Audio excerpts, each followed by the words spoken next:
Hey everybody, welcome back to the channel. So for those of you tuning in for the first time, my name is Zach and I run Scales Reptiles.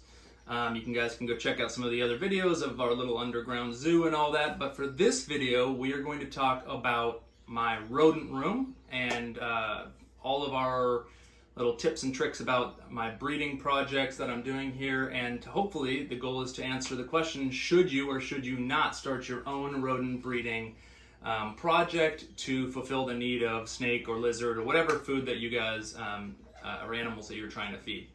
I know it's a little bit tricky. Some of you may have pet rats, so that's obviously a sore subject when we talk about feeders. However, let's try to differentiate that. I love rats just as much as the next person. My first pet ever was actually a pet rat. So I truly do love them, and I treat these feeders as if they are, pets until the last day that they are here with us. So anyways, let's kind of move on from that, and hopefully again I can answer some questions that you guys are having out there. Should you or should you not do this?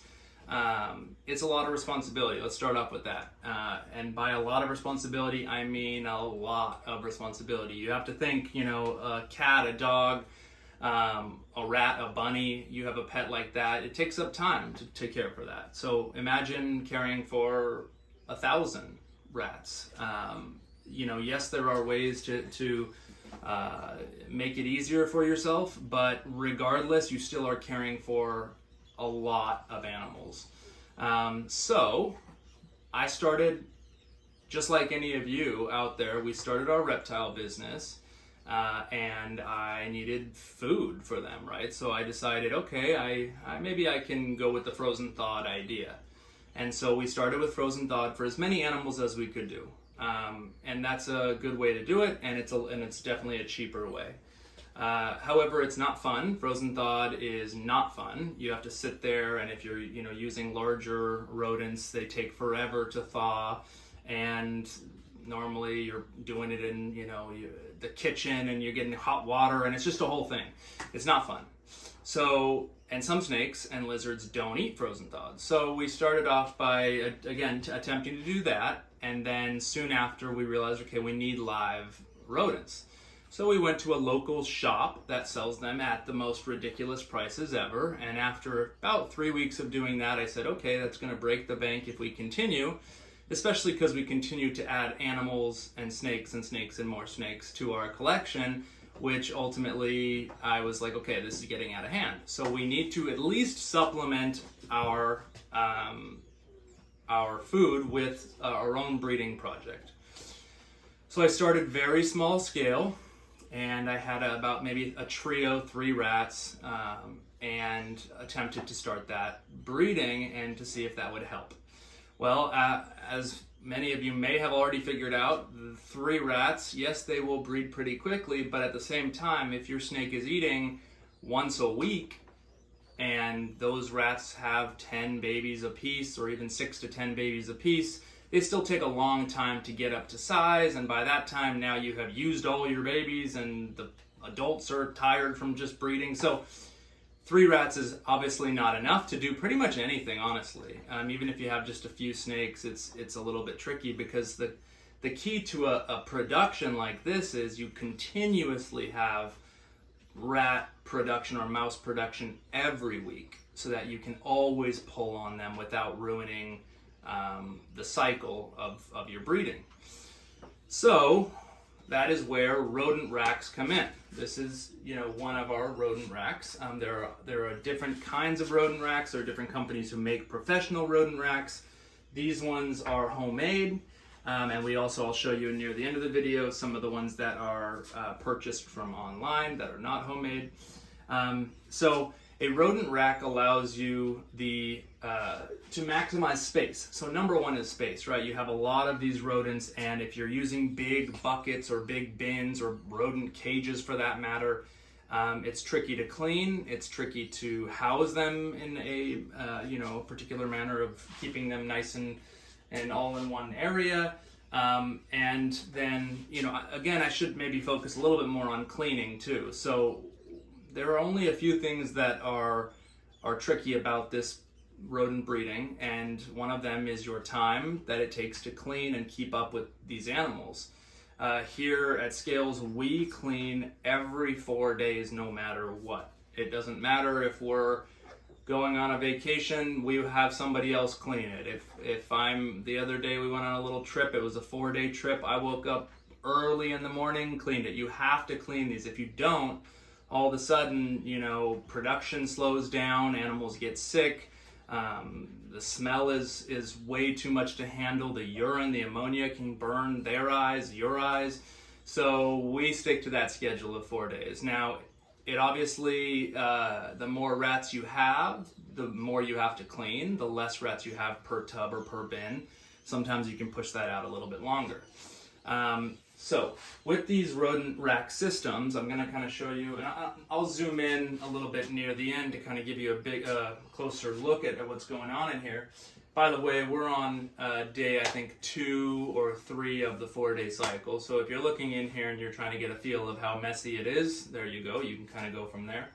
But the beauty of this is, and one of the most important things is rats and mice will waste food just because they're bored or they're just messing around. So this is a Missouri rodent breeder diet, pellets.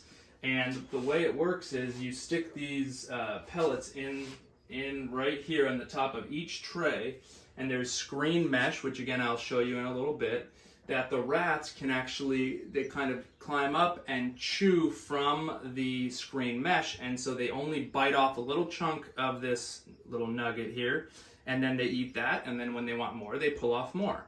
So the beauty is they aren't, instead, the other way you can do it, which I do not recommend, is putting all these pellets in a big, glass dish of some sort and putting it in their cage. The problem with that is all of a sudden the rats will either take their dirty bedding and throw it in with the food, or take the food out and throw it in with their dirty bedding, or they'll pee on it or whatever, and all of a sudden all the food, which by the way is your number one cost, the last thing you want is your number one cost to just go through the roof because the rats are taking advantage. So this is the best way. They still get to eat as much as they want whenever they want, but instead of wasting, they just get to pull off little chips. So here's your pellets. They go again right here. The other beauty of this is I could leave this for upwards of 4 to 5, maybe even 6 days without having to worry about feeding them more food. They have continuous amount of food here, and we fill it every 4 days when we do our cleaning, but it can actually go a little bit longer. We also, just on the topic of food, we will throw in certain things like, dried bread products, some veggies here or there as well. So I am kind of diving right into our project, how I do this, but I will 100% talk about should you do this, because that's the question of this video. And honestly, it's not for everyone, and it's not for many people, to be honest. And I'll explain again the reasons why. But so far so good, right? We got food over here, and now we got the water. So if you are using water bottles, I understand why, but on the same token, it is the same cost. You will spend almost the exact same after purchasing all these water bottles for, instead, I will show you this automatic water system, as I call it. So this bucket here, you purchase basically these pieces, which are, I don't know, I think Triple L Reptiles or something like that sells them. With the water line, and I'll show you a couple of pieces here. So, let me get this. So, you have special tubing. This tubing that you buy here. This is not the tubing that you'll get from the, like the drip lines for your plants, from Home Depot. This is a little bit different. It's a very flexible, rubbery type. And you get these connector pieces, like you can see here. Each one has these connector pieces, and then it branches off 2, 3, all the way down, and they connect to this, water nipple system here. So basically, you have your water system up here. You can fill this sucker up, and this thing will last a week to 2 weeks without having to, 2 weeks a little long, about a week to do without adding any more water to it if you fill it up. It has no pressure besides for just gravity pulling the water down. The water comes all the way through the line system, and then each one branches off and goes into this nipple system. So all the rat has to do is touch this little tiny thing, and I'll zoom in near the end to show you. They just touch this little thing and water drips out. So again, with those water bottles, if you've done this before, you know you're changing those daily, if not every other day. Which can be a pain. Not to mention they can leak. So if all of a sudden the rat plugs up the little ball system in the water bottle and then it just pours out and leaks, that's a big problem.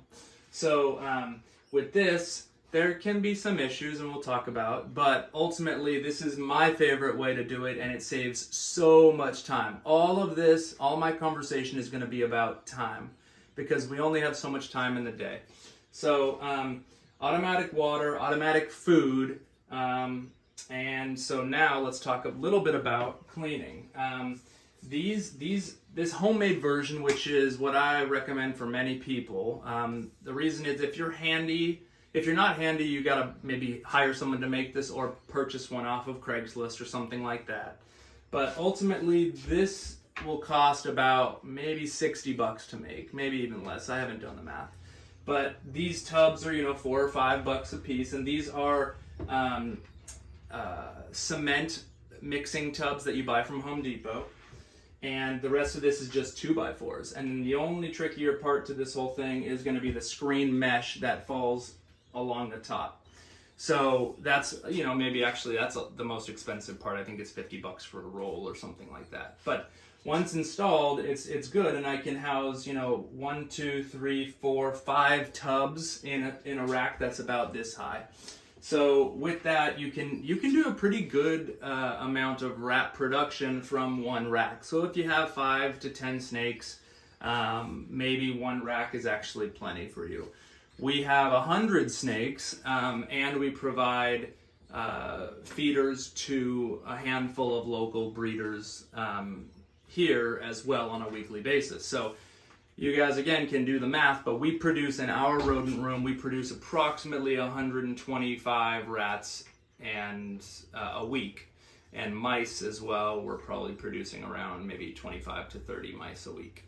So that's a pretty big production when you really think about it. Every single week, those we don't miss. We always are producing that number, so that's a lot, and we rarely end up with any that grow up to be medium and large rats because we're almost out every single week.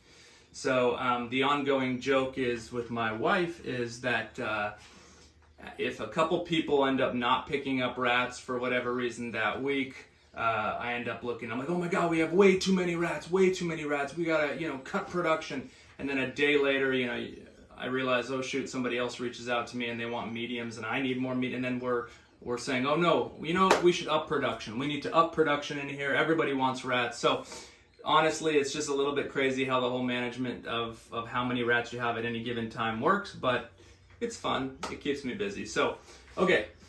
So back to this. That's how the typical rat goes, but let's talk about the cleaning and the smell. Okay, so back to the question is this right for you? First and foremost, I'm going to ask you guys, where are you housing this rodent project, okay? Ours is currently in our garage, but we also built a 4-wall room around it with with a window going to the outside world. So we can put a fan in that window and suck new air in and pump the bad air out. Rodents, even just a handful, even just 4 or 5 rodents smell bad. The urine, the poop, it smells. So if you have 1,000 rats that are in your garage, you better expect it to smell. Okay, so if you don't, we have a big 3-car garage, and this is as far away from the house as possible, and it still smells. So back to you is, if you're thinking about doing this, where are you planning on housing your rodents? If you're planning just in a smaller type, 1 or 2 car garage, I don't recommend it. You know, like I said, if you don't have a window in that area where you can keep open for ventilation, you're gonna realize very quickly that, you know, having 10 to 20 or 30 rats or more is gonna probably not be manageable with the smell, especially if you have a wife like mine. My wife is extremely easygoing when it comes to this stuff. But even she sometimes goes, oh, it's a little stinky out here. So you guys got to think about that. That's number one, smell, okay? Next is going to be cleaning. Like I said, every 4 days, but what does that entail? Well, you have to be comfortable handling these rats on a regular basis. So we handle the rats when we're moving them from tub to tub. The easiest way to do something like this is basically we take all the rats from this top one and we put it in a glass or bucket, you know, a glass tank or a big bucket. And then from there, we clean this tub, move all the rats from this tub up one. Clean this tub, move all the rats up one. And that system works really well. However, if you guys were here with me on cleaning day, maybe I'll make a video on cleaning day so you can see how, I'll do maybe like a little time lapse. But it is not pretty. 4 days, and these are just covered, thick urine, poop, bedding, and after you're done cleaning, you smell very, very bad. So it is an immediate shower after cleaning day, okay? When you're pulling a rat out of the bin, they kick their feet because they don't want you to do that, right? They don't want to move right at that time. So all of a sudden they're kicking bedding. They're not kicking clean bedding. They're kicking very dirty bedding all over you. Okay, so are you prepared for that? Are you wanting to do that every single week, whether it be once or twice a week? You have to be prepared for that. Okay. So again, answering the questions of, is this right for you? So I don't enjoy that part, but I do enjoy being with the rats. Like I mentioned early on in the video, my first pet ever was a pet rat. So I have many of these rats have names.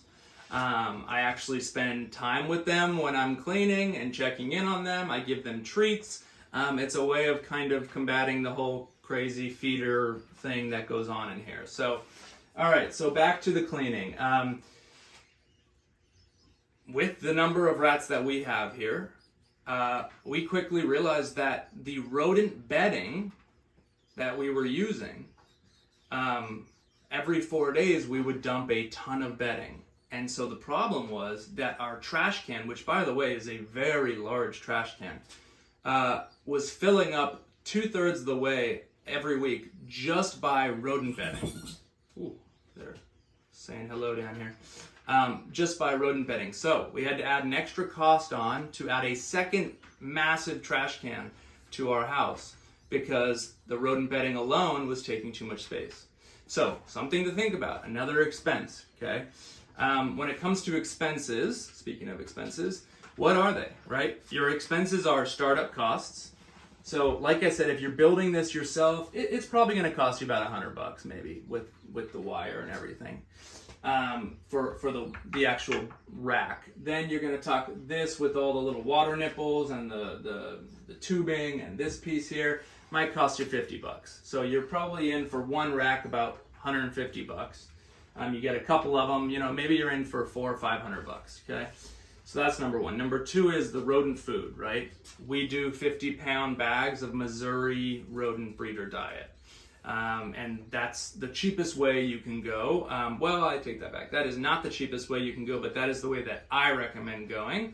The cheapest way is dog food. And I know some people do that. I do not recommend it.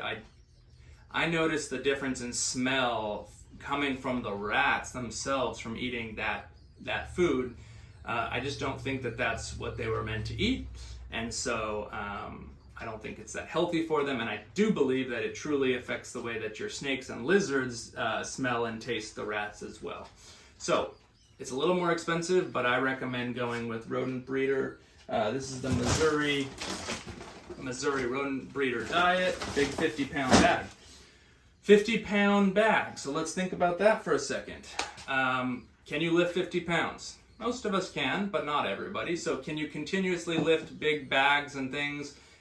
Because you're going to have to do that, right? Moving food from one place to the next. I go through a bag of this big thing almost weekly, which is pretty crazy to think about, but ultimately, when you have this many rats, that's what happens. So the next is big bags of, and that bag of food I think cost me maybe like $35 or so. Then you have bedding, right? There's different kinds of bedding, and I'm not going to go into that, but we found what we like. And that bedding may cost anywhere from $10 to $25 for a big bag if you get it in bulk. So do you have the room to store the bedding? Do you have the room to store extra food if you're going to be going through this? Or are you going to be driving back and forth to the feed shop to buy this? So continue thinking about these things. So the next is strategy. Okay, so there is a lot of strategy to all of this rodent breeding. I know that sounds silly. You're like, no, you just put a male and a female together and that's it. Well, that's not how it works. Okay, so you really have to think sometimes male rats will kill other females' little babies. They'll go through, and I've seen some crazy things doing this. I've seen adult males who literally I tried to place them in with a female for a particular reason at the time, and they went through and cut the throat of every single baby. I mean, it's horrible stuff, right? And so you learn from certain mistakes. It was one mistake, but basically on a given day of cleaning, I will spend upwards of an hour and a half to 2 hours of cleaning, but then I'll spend an hour in here in strategy of moving things around, moving moms together, because when you have only so much space that I'm currently using, I want to maximize that space and also make my production as high as possible. So when I go through, I want to make sure that I'm combining like for like when it comes to moms that are pregnant. Sometimes if you put babies that are too young with moms and together with new moms with babies, they'll just go crazy and kind of leave all the babies and not take care of them. So you have to find the strategy with all of this. So that's why it takes an extra hour of time. So if you think you're very in tune with animals and seeing and understanding and also sexing them, right?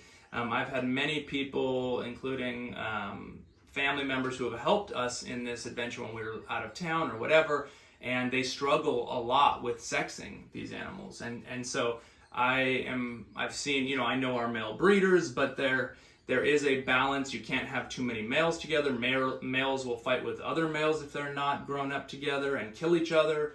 So again, there's a lot to it. So that strategy is something that you have to think about, because otherwise you will end up with a lot of rats and then not so many babies, which is the whole goal of breeding, because you will continuously have moms that won't care for their babies, or things along those lines. So keep that in mind. It's not just putting a male and a female together and being done with it, unless you just have 2 rats. And in that case, it is just putting a male and a female together. So then you talk about mice. Okay, and I'm not going to go too deep into mice on this video or anything like that, but those are 10 times worse when it comes to strategy. If you mix any males or anything, I mean, they just kill each other and eat each other, which is crazy to think about, but they do it. So strategy, keep that in the back of your mind. That's part of this. So next is dealing with the rodents when you have produced them and you either produce not enough, which isn't normally an issue because then you would just go buy from somewhere else, or you produce the bigger issue, which is you produce too many. So when you produce too many, now what? Okay, so number one, either you have to have more bins.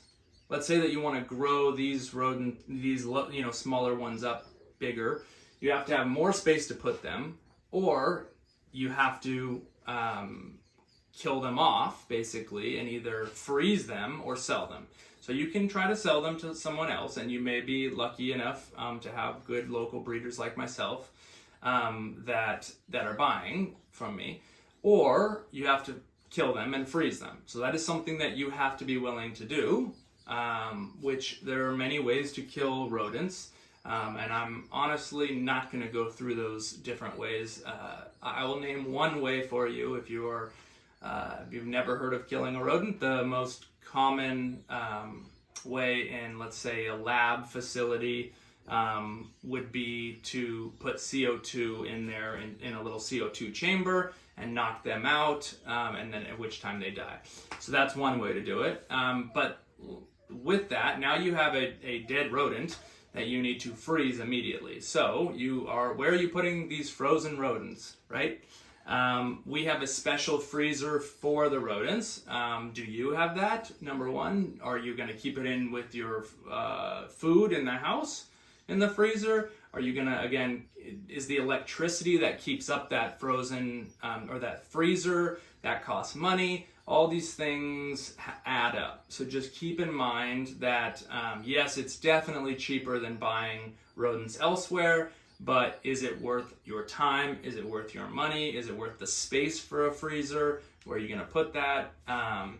So keep that in mind. So otherwise, then you have to, again, keep that. We'll kind of touch back on strategy for a second. So now you have to rotate smaller rats and medium rats up, so that when your females that are breeding, for a year or two, they're going to run out of steam. And at that point, you have to cull off those females and replace them. So it's a continuous cycle there. So you have to remember that you're not just producing babies to feed off, but you're actually attempting to continue your cycle of breeding. So that's that. And then the next thing is, what are you trying to feed? What price point of reptile, let's say, are you trying to do this for, right? So I like to think if you have a 10 to 20 snakes, let's say, that are priced at $100 to $200 a snake, let's say, and in that case, those are, I would consider them, again, lower end value snakes.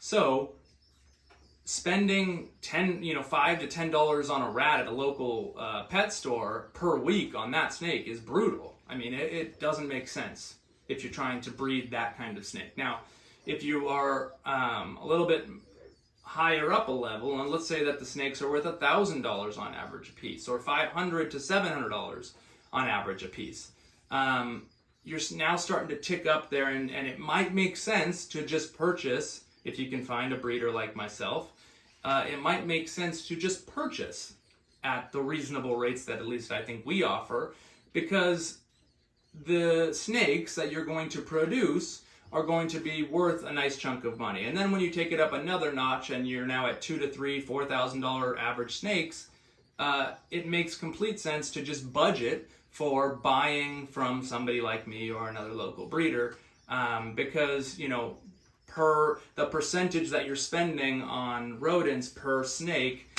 makes it a lot better and more, makes a lot more sense. Okay, so if that didn't make too much sense to you, I apologize, but I'm basically trying to say the higher the value of the snake, the more it makes sense to just pay a little money for somebody and buy the rats. The less it might make sense to do this yourself. Otherwise, you're not really going to end up making any money on your snake or lizard breeding, because you're going to be spending so much on rodents. Okay, so let me just think here. What else can I bring up when it comes to the rodents? Okay, friends and family. Are they going to think you're absolutely crazy for breeding rodents? The answer to that, yes. Yes, they are, and there is no way around that, so let's move past that. I got a good one. What about rodents escaping? Okay, so where do you live? Where are you housing these rodents? If they're in your garage, and for whatever reason, one of these is left open, or they chew their way out, or whatever the situation may be, while you're cleaning, you drop a rat, and that rat gets out, and you have two rats, a male and a female, that end up getting out, and you can't find them, and they get into your roof, those rats can, the statistic is something like a male and a female rat, so just two, given full throttle ability to breed, can produce upwards of 2,000 rats after the chain, you know, kind of grows. So they have babies and those have babies, and 2,000 rats in a given year. So consider that as another nightmare in which could occur. It has, knock on wood, it has not happened here.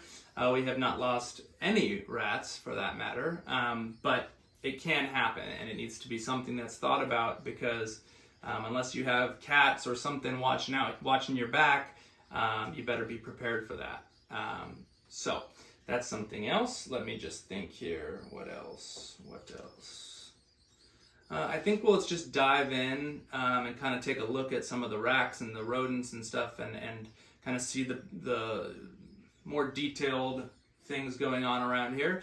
And then if you guys have any questions or anything like that, always feel free to leave a comment. I'm happy to answer, give you tips and tricks on the way I do things. I'm normally not someone who likes to hide any of, you know, the way I do things. I'm happy to share. Most of the stuff that I've collected over the years has been from other breeders who have shared with me. So again, ask any questions you guys like. Please leave comments, and let's dive in. So let me move the camera around, and then we'll go from there. All right, so again, let's take a look here. I'm actually gonna show you real quick here. This right here is your rodent little nipple for the water. Okay, so this gets hooked up into the black tubing, and then this little thing moves right there, and every time they move it, the water comes out. So this is the one I recommend. I will say the other thing is you need to make sure that you get these little clips. If you don't get the clips, which I'll show you right here, where are you, Mr. Clip? Okay, so here is a clip, and it kind of looks like this. And again, I'll show you in a second here. So that's your clip. If you don't get these clips and the rodents pull this down into their tub and they chew through the black cord, you will have leaks. So I didn't really talk too much about leaks, but that's actually a really big issue that many people run into. So again, here you go. So here is the water system. This little thing has a little nozzle here that you can turn off so that you can, you know, replace different pieces.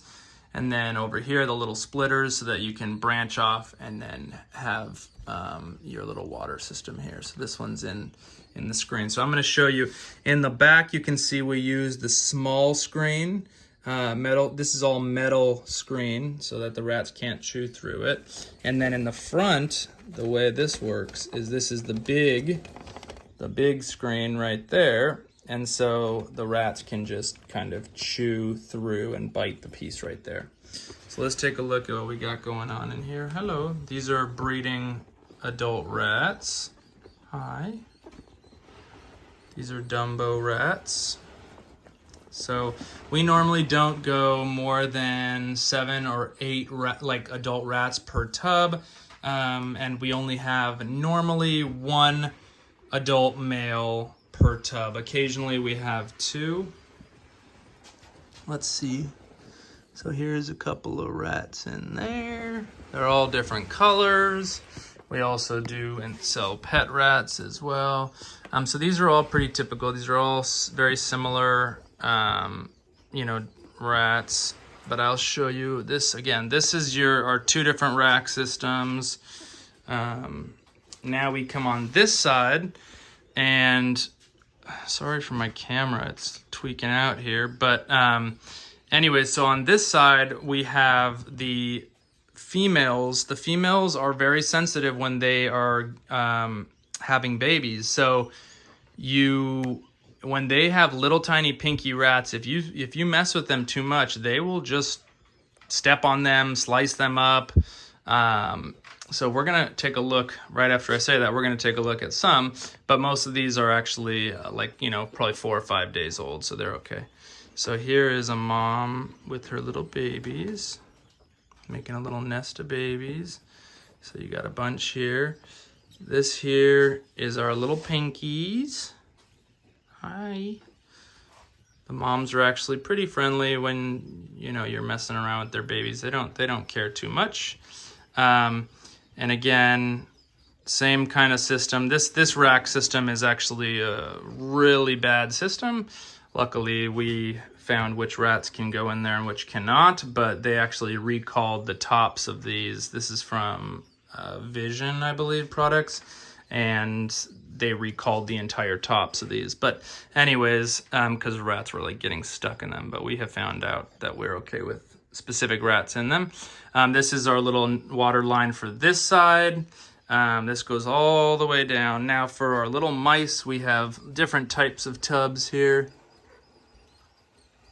And there's a bunch of mice in the back. Hello. And let's take a look at other different age bands. These are new pinkies right there. We'll leave that mom alone. Let's see what we got in here.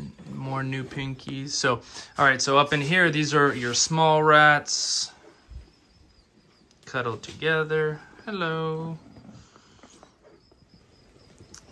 Okay, so then again, you have to think about small rats, medium rats. Well, what size rats can drink from what lines and eat from what food? So we make sure to put food down in here for them. Only a little bit what they will eat because they struggle to get all the way up to the food. This is groups of moms together with different, with the little pups and fuzzies. So they kind of work together to feed their babies. And who's left in here? This one is some more, more little pinky fuzzy babies that are grouped together. So these are actually really big bins that house a lot of space for these. So, and then last but not least, we have another little rack here. So there's our window. So we have that window that during the summer, you know, we put that in and out fan in. So I'm gonna actually spin this camera back around. Let me think if there's anything else I wanted to show you guys in here. Yeah, nothing much. Let me spin. Let me try to put this back on here just a second. So to finish off this video, I was going to say something to consider is the winter, in the winter time. Okay, so if you're like, oh, I'm just going to throw them out in a shed out in my yard. Okay, and you know, that's far away from the house. It won't smell. You know, it's going to be easy, right? Consider a couple of important things. First is these are furry little living creatures. Okay, so what does that mean? Well, heat can kill these animals, number one. But also, the cold can kill these animals. So in the winter, I realized very quickly I was going to struggle with, if I left this window open and turned that automatic fan on and off, that was blowing ice cold 30-degree, you know, air in here with these animals, that was an issue. And animals are going to get sick, and now all of a sudden you have one sick rat that is in close in quarters with other rats. Big problem. So we had to find this little balance of putting the fan outside in another window in the garage, but not in this room where the body heat of the rats actually warms up. So then are you going to be putting in a heater in here? Does that cost money? But just remember that these are also, just like your cats and dogs, you wouldn't put in a little hot shed locked up out in the yard. Consider that and be aware of that, because that is an issue that I realized very quickly that we had to navigate. The heat and the cold does affect these little guys. So to answer, to wrap this all up, what I would say is that in general, I do not recommend that you take on a breeding project like this unless you are extremely serious and ready for a part-time job. You know, obviously this is a big production, producing 125, and you know, I understand that that's not going to be for everybody, and it's going to be a lot less than that. Regardless, though, I would say this is a pretty intense, smelly task. Different project than breeding snakes or reptiles that is very kind of streamlined and not so smelly all the time. So I would not say it's for everybody. I would not recommend it for many. You have to have a good, strong stomach as well, because the smell can ruin an appetite. But it is rewarding in that it does save a lot of money when you come to the breeder. Producing these for your snakes. So it will save you there. But at the end of the day, if you can find a good local breeder that sells them for a reasonable rate, remember that another thing is, when they're selling them at what I would consider a reasonable rate, remember that they are working their tail off to produce this amount of rats for all these, the local breeders and themselves. So the price point that, like I said, some of the pet shops do like $10 to $15 for a large or extra large rat. And honestly, that's ridiculous. But if somebody's charging you around between $3 and $6 or $7 for a wean to a large rat, that's a reasonable price point. A $5 medium rat, that's a reasonable price point. You have to remember that it does cost money to produce that rat, but more importantly, it's the time. You guys can do the math, on how many hours a week I work on this. If I said on average it's 2 to 3 hours every 4 days, that's again just for the cleaning day and the strategy, and it doesn't include me checking on them daily. The last problem that I would say can occur in general, which I did mention earlier, is the water bottle issue. If we have one little spigot going wrong with one of these water lines, the entire bucket of water can drain out. If you get it streamlined, normally that doesn't happen, but that's why it's important to come in and check on these animals daily. So think about that as well. If you guys work all day outside of the house and you have this project, consider thinking about that issue as well, because somebody should check on these animals daily, just like you would check on your cat or dog. So again, if you have any questions, let me know. But I hope this video helped you, kind of give you an idea of a view into the rodent room. This is my life. I love what I do. I love my rats. Oh, I'm going to show you two of my favorite rats, Nardo, and I don't know, his girlfriend doesn't have a name yet, but she's really, really sweet and cute. She is a Rex. She is a Rex rat, which is the little curly hair, and he is a Dumbo, and he is a Russian blue. So I'm gonna get the camera spinning around one last time. Again, thank you guys for tuning in. Don't forget to subscribe, hit the like button, leave me a comment. Check us out on Instagram at Scales with a Z Reptiles. All right, thanks guys. Here is Nardo and his girlfriend.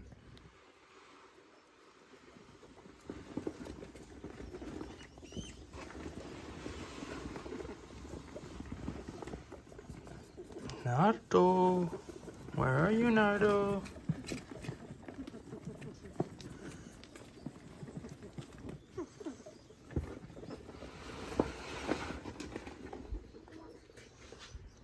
This is Nardo.